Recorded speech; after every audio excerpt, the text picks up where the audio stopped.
Salut les âmes celtes. Je suis Julien. Soyez les bienvenus dans ce podcast.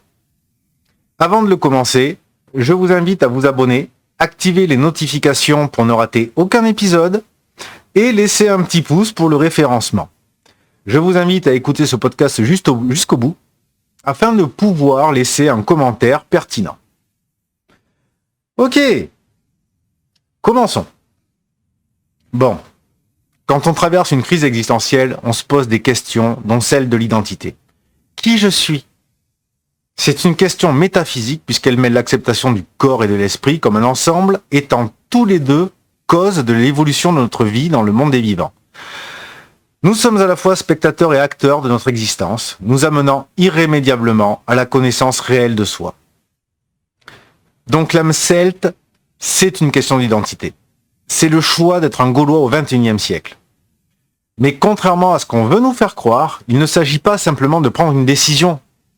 Je pense qu'il est aussi question de prédestination. Une prédestination qui trouve sa cause dans l'origine et définit notre caractère individuel ainsi que notre appartenance à un groupe ethnique ou social, comme préfèrent dire nos intellectuels politiquement corrects.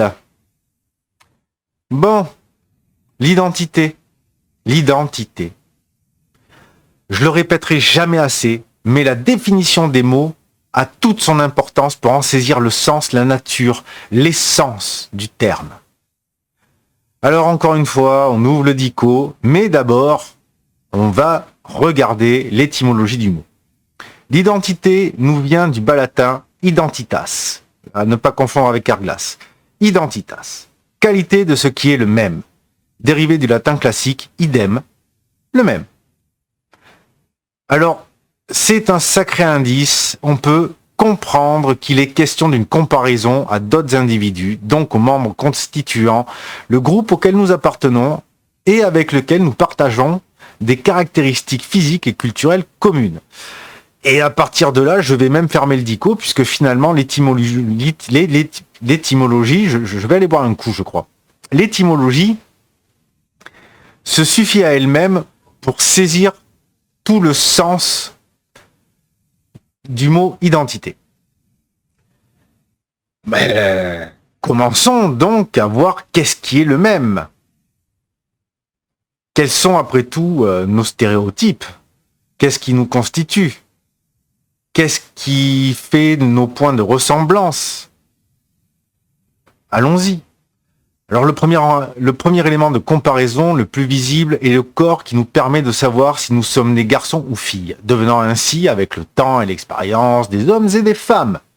Ensuite, il y a nos traits de ressemblance avec notre famille, notre corpulence, notre visage, nos cheveux, et tout autre élément constituant notre phénotype, qui est l'ensemble des caractères apparents d'un individu et transmis de génération en génération, de parents à enfants. Alors forcément, étant sur l'âme celte, j'ai envie d'aller voir comment étaient physiquement décrits nos bons vieux Gaulois. Hey ! D'après les témoignages des auteurs antiques, ces derniers sont en général blonds, grands, blancs de peau, de grande taille, aux environs d'1m75. Bon, on va pas tourner autour du pot, les Gaulois sont de phénotype européen. Étonnant pour des gens qui vivent en Europe, enfin qui vivaient en Europe, qui vivent toujours en Europe. Mais bon. On va continuer. Alors, mis à part les cheveux, personnellement, je coche toutes les caractéristiques. Mais c'est pas bien compliqué non plus, je reste dans l'application de l'étymologie en recherchant les points communs. Et non, c'est pas très compliqué puisque les phénotypes des différents groupes humains changent très très peu sur une large courbe de temps. Et vous en cochez combien de ces cases de phénotypes ? Il est à noter que nous pouvons retrouver cette identité de phénotype à travers les dieux celtes. Eh oui.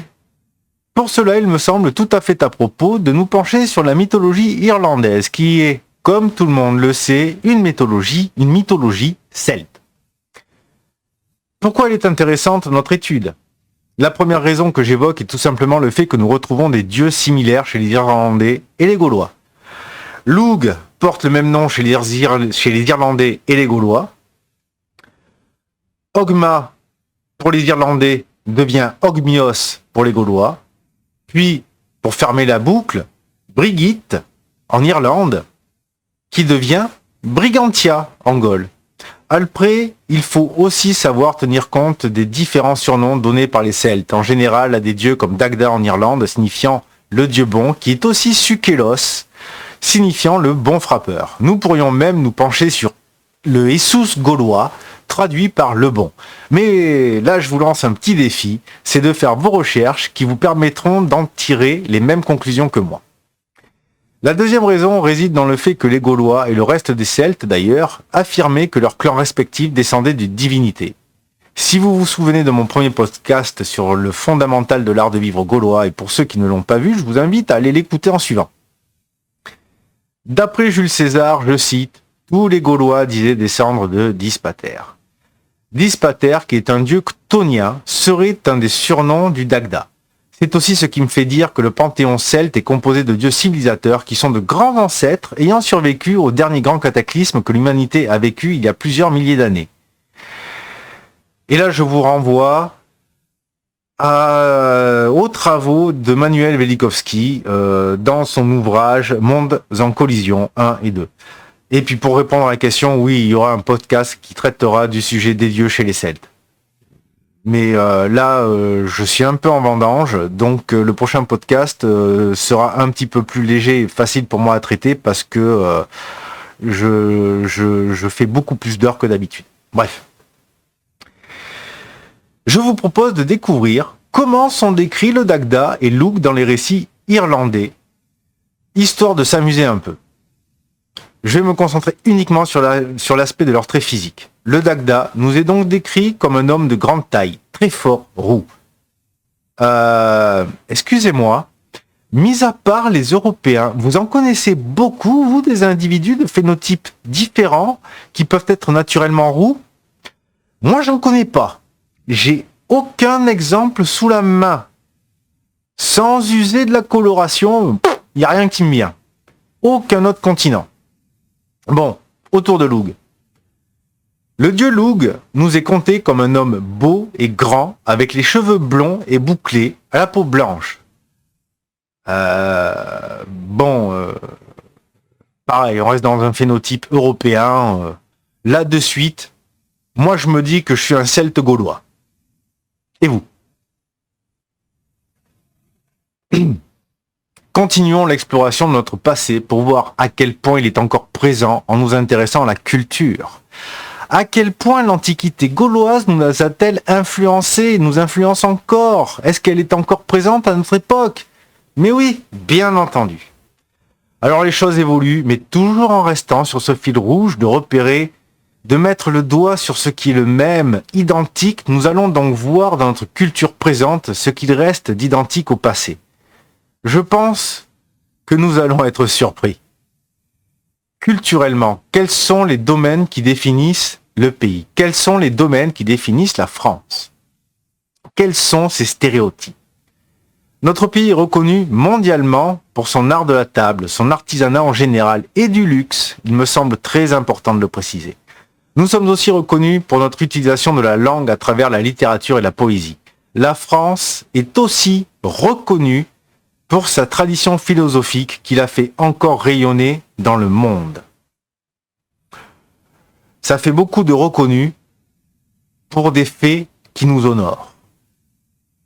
Bon, alors les philosophes d'aujourd'hui, franchement, c'est plus que l'ombre des philosophes de l'Antiquité.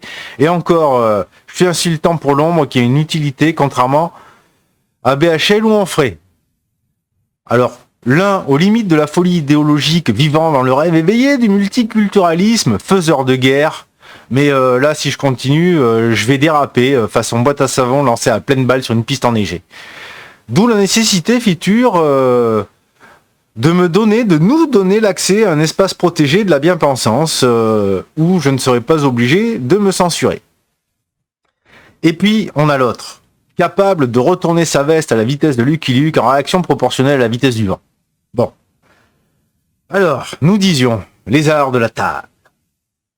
Est-ce qu'il est vraiment nécessaire de nous attarder sur la supériorité culinaire et gastronomique française face au reste du monde? Non. Eh oui, je suis un brin chauvin. Eh oui, Mais c'est complètement assumé. Cet art de la table est avant tout la réunion d'un groupe de personnes autour d'un bon repas dans la convivialité. Je veux vous parler des banquets qui étaient des occasions courantes pour clore les fêtes religieuses, les assemblées politiques, les réunions juridiques et organisées aussi de manière régulière à l'initiative des villages. Il faut savoir que, contrairement aux idées reçues transmises notamment par Astérix et Obélix, les banquets sont très ordonnés et codifiés. C'est d'ici que l'art de la table nous a été transmise. À partir de là, j'ai envie de dire que s'ouvre à nous tout l'héritage de notre art de vivre populaire, notre caractère profond. D'abord, il y a les bardes, qui ont la place de choix pour chanter et conter les nouvelles venant de tout le pays.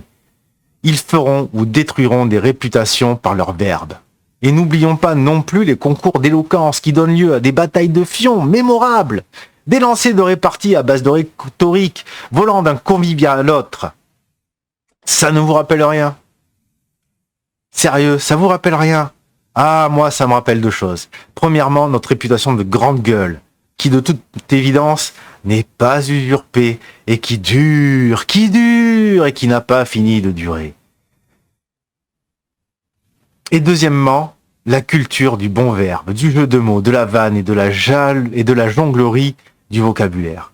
Ça me rappelle aussi autre chose. Les débats. Nous sommes férus de débats. Nous aimons suivre des personnes en désaccord sur un sujet et argumentant pendant des jours et des jours. On ne veut pas que ça se termine tellement on aime ça. Attendez. C'est pas fini. Il y a un autre amour, toujours en rapport au repas, à la gastronomie, qui accompagne le repas. Je veux bien entendu parler du vin. Le pinard, le jaja. Les Gaulois en étaient amateurs jusqu'à l'excès. On va citer Diodore, reprenant les travaux de Posidonios d'Apamée, qui nous dit « À donner au vin, c'est avec un excès qu'ils abordent tout pur celui qui est importé chez eux par les marchands. Et dans leur passion avalant cette boisson à long trait, ils tombent dans l'ivresse et de là dans le sommeil et dans un état qui ressemble à la folie. » Non mais, faut être réaliste. On écluse depuis l'Antiquité. Voilà, c'est comme ça, c'est tout. C'est ancré. C'est cette expérience qui a fait de nous les meilleurs producteurs de vin au monde. Mais oui, toujours du chauvinisme, et alors? Il est où le problème? Il est où? Un peu de fierté, bordel! D'ailleurs, les Gaulois étaient tout aussi chauvins. Ah, mais c'est que nos ancêtres, les Gaulois, on a bien des gènes de Néandertal, encore aujourd'hui. Je vous rappelle, vous allez voir Arte, il y a un reportage là-dessus, le Néandertal qui est en nous, voilà. Donc pourquoi est-ce qu'on n'aurait pas encore des gènes de Gaulois qui étaient des Homo sapiens sapiens, sans déconner. Il y a un peu de bon sens. Donc je disais que les Gaulois, ils étaient tous aussi chauvins. Et c'est normal. Hein? Je recite Posidonios d'Apamée. Les Gaulois se vantent d'être issus de Dispater, tradition qu'ils disent tenir des druides. Les Gaulois étaient donc de bons vivants, aimant lors des banquets bien manger et boire, mais aussi se battre dans des joutes verbales et pas que verbales, sur fond de musique et chants de bardes. Des grandes gueules, au sens propre comme au figuré. Sans transition aucune, il faut parler du stéréotype du Français qui s'habille avec élégance en toutes circonstances, et son art de la couture. Eh ben ça aussi, ça date de l'Antiquité gauloise. Eh ouais. Ah, vous me croyez pas? Eh ben, figurez-vous qu'on ne voit personne, même parmi les femmes, dans une extrême pauvreté, traîner comme ailleurs de sordides haillons. Non, mais là, c'est pas moi qui le dis. C'est une citation de Timagène, historien grec du 1er siècle avant Jésus-Christ. C'est vous dire l'importance de l'habit dans la société gauloise. Il fallait que le vêtement soit beau, confortable et fonctionnel. Et accessoirement, il représentait aussi votre place dans la société. Ça aussi, je traiterai de la fonction dans la société gauloise. C'est pas tout. Les Gaulois aimaient être parés de bijoux. Ces bons vieux Celtes excellaient dans les artisanats en général. mais ils étaient des spécialistes en ce qui concerne le travail du métal, dont la fabrication de différentes parures allant de la bague au fameux torque. Et puis, le meilleur moyen pour s'en rendre compte, c'est d'aller dans un musée. Ouais, je sais, c'est très con à dire et évident. C'est merci Captain Obvious. Mais c'est le meilleur moyen de vous en rendre compte, de voir et d'apprécier la maîtrise des arts de la forge et de la bijouterie des Gaulois. Allez, pour les forgerons, sachez que le corroyage est inventé par les Gaulois. Et bonus, la tonnellerie, c'est aussi eux. C'est bien mieux qu'une amphore de merde ultra fragile qui casse au moindre coup d'épée quand on en fait un sacrifice aux dieux et qui ne donne aucune plus-value aux arômes du vin. J'en sais quelque chose, c'est mon taf. L'élégance à la française, la fameuse, n'est finalement que l'héritière des goûts vestimentaires des Gaulois. Alors c'est bien mignon, mais je préfère l'original à la copie, donc je parlerai désormais d'élégance gauloise, et puis c'est marre. Alors, j'ai fait tout ce chapitre-là, et j'aimerais un petit peu voir si vous faites le rapprochement avec des grandes maisons de couture ou des grandes bijouteries françaises. Voilà, c'est encore un petit défi que je vous lance. Allez-y, répondez-moi en commentaire. Je serai ravi de voir ça. Bon. On a vu le matériel, on a vu le monde des vivants. Par l'expression de leur art, les Gaulois exprimaient leur philosophie enseignée par les druides. J'ai tellement envie de commencer en citant Diodore Laërce, et oui, encore lui. Et pourquoi pas? Je fais ce que je veux, je suis chez moi. C'est moi qui enseigne, hein, c'est moi qui raconte l'histoire. Enfin, je ne fais que la raconter. Je ne fais que la citer, je ne fais pas l'histoire. Hein. Je ne fabrique pas un roman national. Alors, il nous dit que quelques-uns affirment que l'étude de la philosophie a commencé chez les barbares. Les mages la pratiquaient chez les Perses, les Chaldéens chez les Babyloniens ou les Assyriens. Les gymnosophistes chez les habitants de l'Inde, ainsi que chez les Celtes et les Gaulois. Ceux qu'on appelle druides ou semnotés. Ils disent cela sous l'autorité d'Aristote dans son livre La magie et sous celle de Sotion dans son 23e livre La succession des philosophes. Ouais, alors du coup, encore une fois, je fais le chauvin. Mais en réalité, les origines de la philosophie se retrouvent chez tous les peuples. La philosophie grecque, oui, ben elle est grecque. Qui a commencé en premier? Des présocratiques, des druides.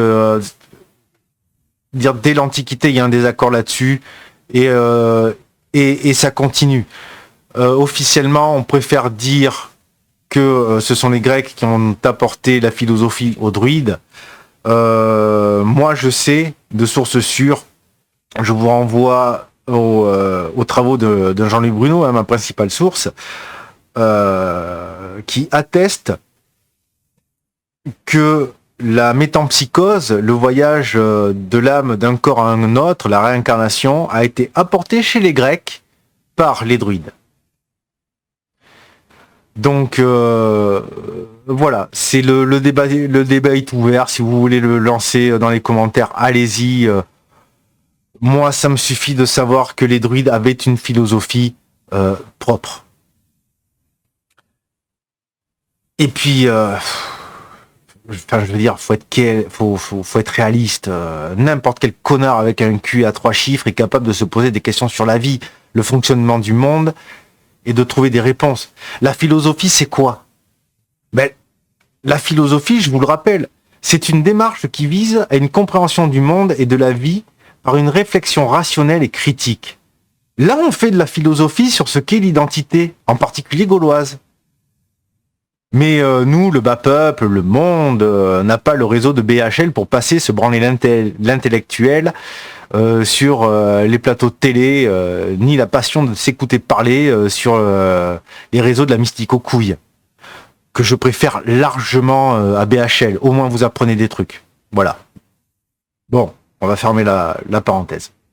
Donc, tous les auteurs de l'Antiquité nous expliquent que la philosophie est une pratique réservée aux druides, qui étaient aussi des enseignants, hein, je le rappelle. Donc, fallait bien qu'ils le transmettent. C'est juste que eux, ils avaient le temps de le faire. Les autres, ils avaient autre chose à foutre. Donc, ils découvraient et après ils enseignaient. Donc, le monde celte, le monde gaulois avait accès à cette philosophie. C'était juste que les druides, par leur sacerdoce, excusez-moi, d'oratores, en avaient la fonction et c'était leur boulot. Bon, en tout cas, la sagesse des druides était connue dans le monde antique. Il toucha tous les domaines, l'éthique, la métaphysique, les mathématiques, l'astronomie et bien d'autres sujets. Par contre, il y a une chose qui a fini par se perdre à travers le temps, et chez tout le monde, j'ai l'impression. C'est la relation réelle. Évidemment, si tu ne tiens plus compte des lois mathématiques et scientifiques, tu finis par glisser, t'éloigner de plus en plus du réel, pour ne rester que dans le monde de l'idée. Et l'idée, comme tout le monde le sait, est dans un beau pays nommé, en théorie, habité par des bûcherons qui coupent du bois avec leur scie. Ah, je peux vous dire que les mecs, ils en manquent pas de matière pour se chauffer l'hiver. Ah non, eux, ils se gèlent pas le nœud. Bref. Vous voyez bien que les spécialités qui définissent encore notre pays étaient déjà reconnues durant l'Antiquité. Les arts de la table, c'est gaulois. L'art des jeux de mots, le bon esprit, c'est gaulois. L'artisanat du luxe, gaulois. L'esthétique à la française, toujours gaulois. La philosophie française, surtout des Lumières à nos jours, toujours gaulois. Ce que je veux mettre en lumière, c'est que malgré l'évolution du temps sur la culture, les origines du sujet d'excellence n'ont pas changé depuis les Gaulois. Le phénotype non plus n'a pas changé depuis l'Antiquité. Nous sommes toujours des Celtes gaulois. Nous sommes des Européens. La voilà notre identité profonde, inscrite dans nos gènes ainsi que dans nos us et coutumes. Notre expertise non plus n'a pas changé. Il ne tient qu'à nous de choisir, de prendre à bras le corps et d'assumer l'héritage de nos ancêtres, sous son identité réelle et toujours vivante, que nous sommes toujours des Gaulois forts et fiers. C'est avec cette identité profonde que vit un nous fort dans lequel nous nous voulons du bien face à un eux qui ne nous veulent pas forcément du bien. Il ne faut pas oublier que les rapports entre les peuples sont un rapport de force pour garder un territoire et une identité afin d'être en sécurité. Vous voyez bien aussi l'importance des stéréotypes qui rentrent dans la définition de notre identité. Nous avons vu les stéréotypes gaulois qui sont les mêmes caractéristiques propagées à travers le monde qui définissent encore aujourd'hui les origines de nos stéréotypes modernes français et qui continuent à vivre. Je vous invite à réfléchir à tout cela. Je vous invite à prendre une décision. Voulez-vous être des Gaulois ou voulez-vous rester des espèces de républicains qui ont perdu toute la saveur que leur ont transmis tous nos ancêtres, nos parents, nos grands-parents, nos arrière-grands-parents, et on remonte ainsi jusque-là, jusqu'aux Gaulois, jusqu'aux Celtes, parce que nous sommes Européens. À vous de me le dire. Si vous avez apprécié ce podcast, laissez un petit j'aime et laissez-moi un commentaire pertinent. Échangez, réfléchissez, continuez à faire vivre l'âme gauloise qui est en nous. Continuez de souffler sur les braises afin que le feu revienne. C'était Julien. Je vous remercie d'avoir écouté ce podcast et par Soukelos, par Jesus, je vous dis à bientôt.